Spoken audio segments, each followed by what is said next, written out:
За крок до Томосу константинопольські екзархи повернулися в Україну. Тепер вони працюватимуть над останнім етапом – підготовкою об'єднавчого собору. А українські архієреї мають вибрати предстоятеля помісної Української православної церкви. Про це вони розповіли під час зустрічі з президентом Петром Порошенком. Рішення священного синоду привітали і народні депутати, засудивши при цьому рішення Російської православної церкви розірвати стосунки з Константинополем. Детальніше розповість Олена Стецюк.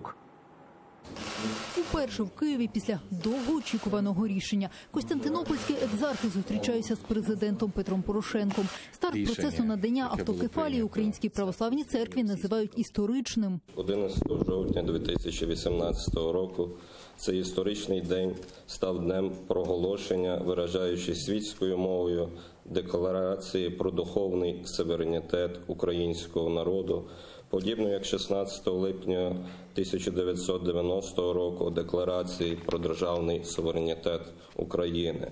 І рішення синоду відбулося всупереч зусиллям недоброзичливців, підкреслив Петро Порошенко. За його словами, сама Російська православна церква пішла шляхом самоізоляції, розірвавши зв'язки з Константинополем. Росія зараз протиставила себе всьому світові в питаннях російської агресії на сході нашої держави, незаконної анексії Криму,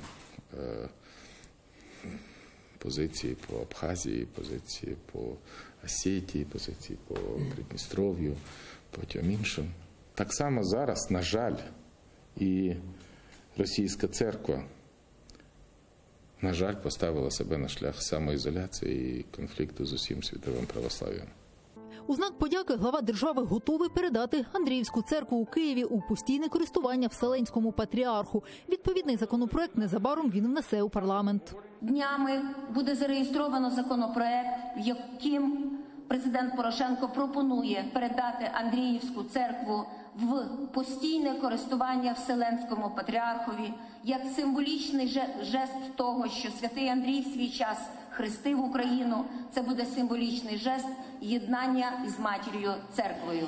Загалом же з теми утримання автокефалії починали ледь не кожен свій виступ депутати. Голова Верховної Ради Андрій Парубій заявив, історична правда перемогла імперію. А ось рішення синоду Російської православної церкви розірвати зв'язки з Вселенським патріархом – це ознака того, що нею керує Кремль. Фактично Кремль через підконтрольну йому релігійну організацію фактично розв'язує міжнародний релігійний конфлікт. Ми продовжуємо боротьбу за створення нашої єдиної помісної Української православної церкви. Православна церква в Україні буде незалежною і буде українською. І ніякі російські кагебісти в рясах цьому не завадять. Україна – незалежна європейська держава. І ми нікому не дозволимо втручатися у наші церковні справи. А тим паче Москві, яка 4-й рік воює проти всього християнського світу. Тим часом в Українській православній церкві Московського патріархату рішення Вселенського патріарху про надання Українській православній церкві автокефалії порівняли з анексією Росією українського Криму. Олена Стецюк, Нікіта Проскурін, Заман, АТР.